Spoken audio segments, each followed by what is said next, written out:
my first experience in the oil industry was when I was 8 years old. I actually got to be the pumper on my great-granddad's farm.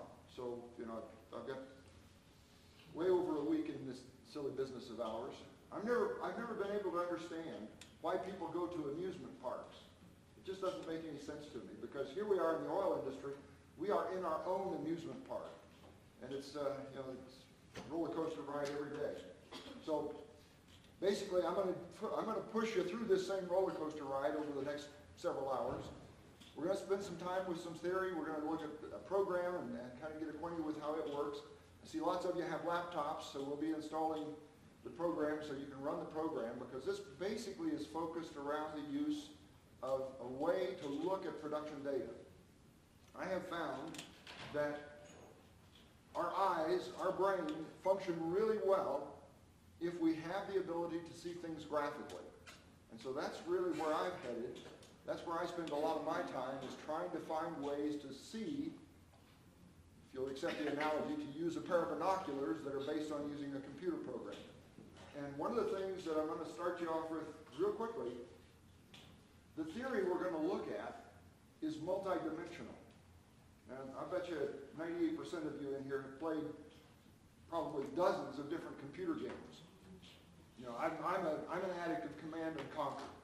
I'm fairly good at it. It's a crappy game. I mean, you look at the graphics and stuff, and it's like, yeah, compared to some of them. But it's a fun game, and I've gotten to the point now that on every one of the levels, I can beat their posted time on the one set of games where they give you a time limit. I can do that, so I'm getting better at it. But the reason I bring that up to you is essentially that's what we're going to do with this production data we're going to look at. So with that idea in mind, I want you to start wrestling with the idea, and I'll show you some equations, and I'll draw a few equations up here on the board in a minute. But I want you to start wrestling with the idea that when we look at production data, we are looking at a multidimensional system. When you looked at stuff, I understand that in the well testing class that you've had or are having, you've looked at Horner plots now. And you saw an XY graph or an XZ graph, whatever way you want to think about it. You plotted something on the x-axis and you plotted something else on the y-axis, and you saw all the curly stuff up there in the graph, and you said, I'm going to put a line through it. That's nice. That's really cool. And that's only the start, because that's shut-in data, and it's only part of the signature, because there's several more pieces, and I want to get you to wrestle with that, because what I have come to believe is once you start thinking about these data systems, not just as a simple 2D graph or something, but you start wrestling with all of the pieces that it implies, you're suddenly going to discover some really neat information that's beneficial. Now, that said, what is beneficial? Well, I apologize, I'm going to use dollars as my criteria. You might want to use pesos or euros or whatever, it doesn't matter. But the bottom line is, we are talking about finding a way to make money. Add value. And those really do translate the same way. When you add value, that value needs to be translatable to some kind of economic consequence. Just so you understand, in the U.S. legal system, if I am using a commodity for which I can sell, I have a financial obligation, right? So if I were to sell you my used car, you and I have incurred a financial obligation one to the other. My used car runs 3 miles and it dies. You're very likely going to come back and have a major discussion with me about what I just did to you, because I'm going to go ahead and run and cash the check and bugger out of town. Same issue applies with oil and gas. Because I can sell, whether I like the price or not, because I can sell oil and gas as a commodity, it has economic value. Because it has economic value, when I sell it to you, you're going to insist, or at least you better, insist that I sold you the correct amount. You paid me $1,000, and I better sell you the right amount of oil that matches that $1,000. Conversely, when I sell you that, I want to be sure that I'm selling you the correct amount too, because if I give you too much for the amount you paid, I just shortchanged myself. Conversely, why do I tell you that story? Well, production data, measuring the oil, measuring the gas, and in fact measuring the water, because in many places, for example, in South Africa, the water we produce from the coal bed methane wells is actually more valuable than the gas that is produced. Here in the States, that's not quite the case, because we generally have to pay to dispose of the water. But in South Africa, the water is good enough that they can use it for agricultural purposes, so it's actually more valuable than what we would consider to be the valuable commodity here. But the point I want to wrestle with you about is the three phases that we typically produce are the sources of either spending or receiving money. And we only spend or receive money when we produce them. I'm about to fly right in the face of everything you've learned, because what I'm telling you is there's a financial reason why I would like to look at the production data. When the well's shut in, it is only an expense item. It is not a source of revenue. So when I produce the well, I have incurred a legal obligation to measure that information correctly. I have incurred a legal obligation to measure the rates correctly, because money will change hands. So it really is a different problem than when I look at a build-up. When I look at a build-up test, yes, I'm going to pay the company to come run the test, and I'm going to pay somebody to interpret the test, or do it myself, whatever. But the bottom line is, there is no fiduciary obligation associated with the evaluation of a build-up, because the well is not on production. So there's a very fundamental difference. It sounds like law class or something. Well, and the reason I bring this to you very early on in our conversation, there is a very important legal obligation to looking at production data, because the operator has made the representation that that data is accurate. Well, they have a reason to want to make sure that data is accurate, because they're going to receive money for it. Now, you know, some of you have heard the story, and it's true. I was involved in it. In the DJ Basin up northeast of Denver, back in the day, it was very common for some of the less scrupulous operators up there to literally sell 9/8 of the well. They would sell more than 100% of the interest in the well to make money. Well, when they put those wells on production, and there's probably 50 wells out there in the DJ Basin that had to be abandoned because these guys had sold more than they owned. Sounds stupid, but that's, you know, you get people who are less than ethical and they do some weird things.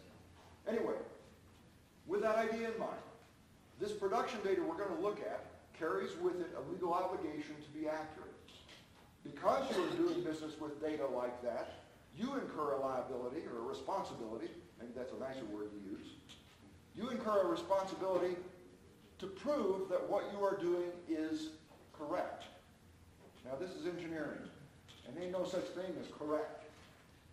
We are simply going to attempt to evaluate it in the best possible way.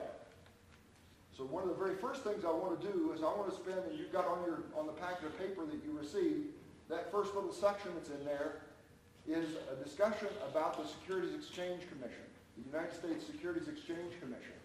And I need to tell you a bit of history about it, and then we're going to dig into what that's about. One of the things I took great pride in when I was teaching at Mines, we had an auditorium about the size of this. I just hated using a microphone because I never could. You know, I'd look down at my notes and suddenly I was shouting at folks, or I'd look up and they couldn't hear me. So we'll see how it goes.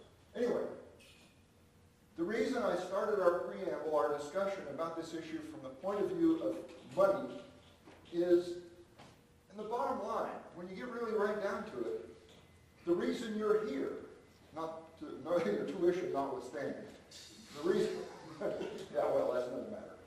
But the reason you're here is all about what I hope is your desire, A, to make money for yourself, B, to make money for others, and C, to add value to society at large. Well, all of those, in essence, deal with the process of making money in one way or another. That said, this really became an issue because you have been told, I'm sure, I am absolutely sure, because that's what I taught at Mines as well been told that the best data to look at, and the reason we look at shut-ins, is because the wells have a constant rate. Let's think about that a minute. You know what the term storage is? Wellbore storage? You heard that phrase yet? The idea of wellbore storage. The fact that when you close the master valve, there is, we trust, no more flow through it. Now that makes the assumption the master valve is not leaking. And I can tell you from a personal experience up near Casper, Wyoming, when the master valve leaks, the pucker factor becomes infinite. Because it ain't cool, man. When that 3,500 pounds of pressure is sitting on that master valve at the surface, and that master valve is going and you're wondering how long that sucker is going to last, the pucker factor becomes really high, really fast, and you notice a lot of the cowards leaving location. You'll be there. I trust you'll be there. It's a neat experience. That's part of what makes this business fun. Anyway, presumably, when the master valve is shut, there is no flow. Wait a minute. Let's think about this. Wellbore storage is about the fact that when the well is shut in, at some point, the pressure is continuing to rise. True? That's what storage is about. If there were no flow, then how could the pressure continue to rise? There has to be flow someplace in that system, otherwise the density couldn't increase. Right? Am I missing something? I don't think so.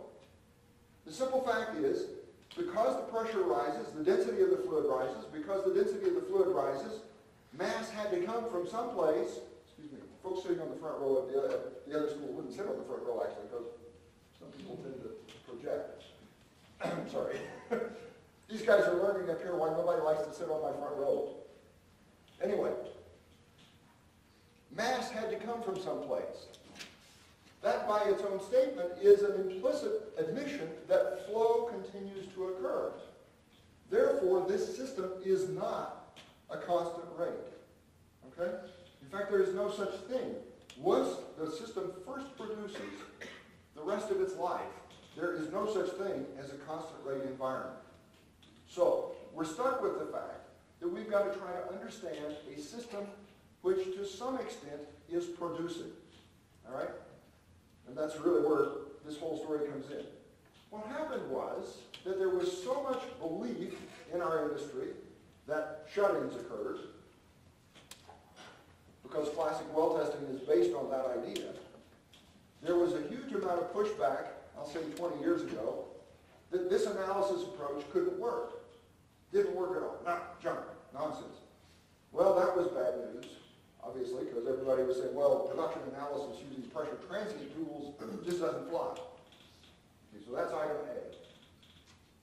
A. Item B was the fact that at that point in time, the Securities Exchange Commission was accepting what's known as, are you familiar with the arch decline curve? You looked at plotting log of rate versus time, and the slope is exponential, or the slope is hyperbolic, or biharmonic, or whatever the heck. Choose a name. They were using that tool as their principal reserve evaluation tool. Right? Trillions of dollars, literally trillions of dollars, changed hands using the arch decline curve. Well, there's a piece of sad news about that. I had the privilege of meeting Jan Arps. Jan was the senior engineer for Royal Dutch Shale in Indonesia at the start of World War II. And Jan was asked, literally, by the Queen of Holland, whom at that point, Holland was the principal, well, the Crown was the principal owner of Royal Dutch Shale, which was why they called it Royal. It wasn't that creative. Royal Dutch Shale was named Royal Dutch Shale because the royalty of Holland owned, never mind. Well, that's why it was. Anyway, Jan was specifically asked by the Queen to give them an assessment of how much they were going to lose when the Japanese took over Indonesia, because they were convinced that that would happen. So they were very concerned. And he literally had 6 weeks to do approximately 3,000 wells. Can Can you imagine? You know, you've never done this before. You've got this huge pile of data all on the funky graphs and stuff. And the queen calls you up and says, hey, Jim, by the way, by Tuesday, and you're going, oh, what am I, well, that was where the arc's decline curve started. His agenda was to plot that graph. He knew that if he plotted the log of the rates, he would compress the data enough that it would help get rid of the noise. So by doing the log of rate versus time, he was simply trying to do something practical. I mean, classic engineering problem, just the classic engineering problem.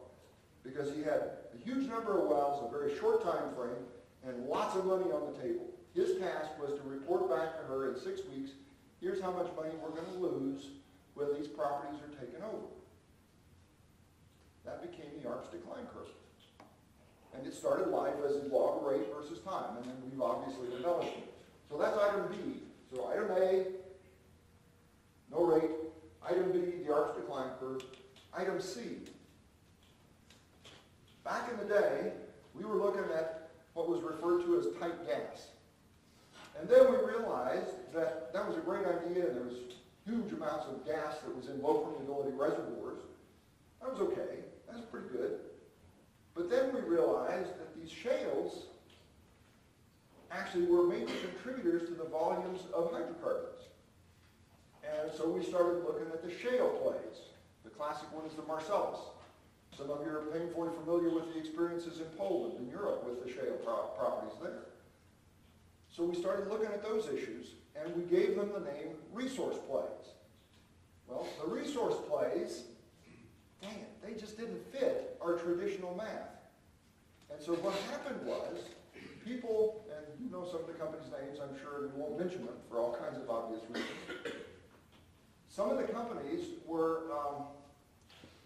how should we say this politely? They were adjusting their books. How's that for polite? Does that get the idea across with all the animation?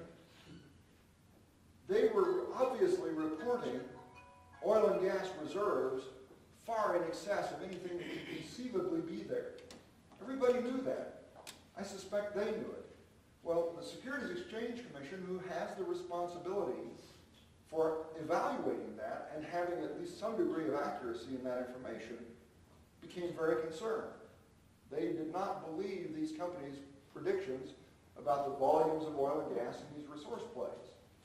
So that was item C at the table. Well, what happened was, a guy by the name of Dr. John Lee, and I dare say if you, at this point, what textbook are you using for your well test? Huh? Depends on the day. Oh, depends on the day. Okay, well, John Lee's name I'm sure has come up as one of the gurus in well testing, and he is. Well, John, I have the privilege of knowing John pretty well, and John, I don't know what happened to him. He fell off the edge because John, who was doing a fantastic job of teaching well testing at A&M, not that doing anything at A&M is, never mind. That's another story. Shouldn't go there, should I? Anyway, John was teaching well testing at A&M and was asked if he would be interested in working for the Securities Exchange Commission to do an appraisal of what is referred to as the Petroleum Resource Management System, the PRMS. The PRMS, at that point in time, solely dealt with the use of arc's decline curves. I said, Crafter, what the heck have you done? This is not, we're not talking, yeah, we are. This is pertinent to where we're going, believe it or not. This path actually has a destination. John decided to officially leave A&M, went to work as the Securities Exchange Commission Fellow.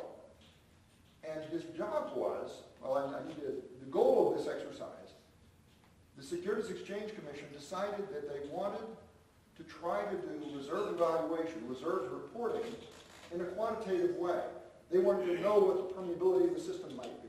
They wanted to know what the drained area was. They wanted to know an estimate of the thickness. The classic parameters we're all familiar with using.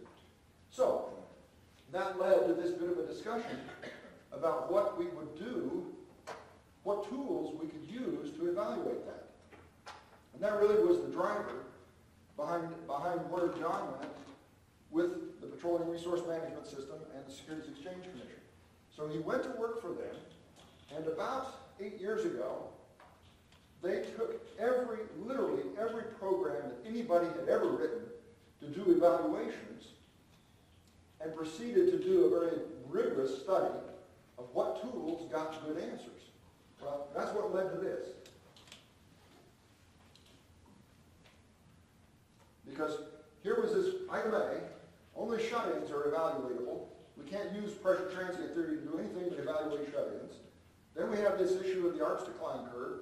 And then finally, we have this, excuse me, this issue of trying to do resource evaluation of resource plays. And that's really how all this fits together. Believe it or not, it was intent. This paper, this 130-102 on your second page, has a bit of history that I'm kind of sadly proud of. Again, you've probably heard of Tom Blasingame. Everybody has heard of Tom. Tom's written dozens of papers. Brilliant man. He's also a prof at A&M, but I'll not hold that against him. Anyway, when John, first name on there, William James Lee, when John came and presented, William John Lee, I'm sorry, when John came to Pittsburgh to present this paper, he made a point of coming over and asking me to come hear it. I thought, that's weird. Why would he do that? Well, so happened, Tom Blasingame and I were sitting back in those two empty chairs back there in the room, and we were just discussing the shape of the world, you know. Some people would refer to it as investigating basic sediment. Never mind. Oh, you got the bad joke. Well done. Well, all right. Anyway, so we were sitting in the back of the room, and John's up at the lectern doing his thing, and about a third of the way through, he pounds on the lectern, bam, bam. You two, pointing at Blasingame and I, you two, pay attention. Because here are two college profs, you know, not good at what college profs are not. And John says, I want you two to pay attention. I've got something to tell you. In the course of this evaluation that the Securities Exchange Commission had done, the only two programs that they found that got good answers was the program that I wrote and the program that Tom Blasingame had written. It was like, whoa, that's pretty cool. But it was so funny because here was, you know, we were back there just talking, we weren't paying any attention in class. You know, here's the college prof, because, you know, John taught at A&M. Anyway, you get the picture. But this paper was kind of a seminal event because I got scolded for not paying attention in class. But the good news was, and the reason I wanted, down here on the bottom line, you see this statement that says, proper characterization of a resource play preferably starts with production. That was put in there with malicious intent.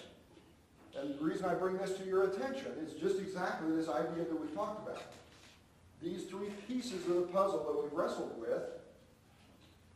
Production implies that the well's flow rate is not zero. It suggests that we are not going to use classic ARPS analysis, and it suggests that we are going to deliberately look at these reservoir systems that are not traditional. All right? So that's kind of where we're headed. One thing. Don't tell me my batteries have already died. Yeah. Someday I'll do a different one. What are we going to look at? The things we want to look at. I want to use the word reservoir quality. All right? So some terminology is going to be a bit of an issue for us. The idea of reservoir quality.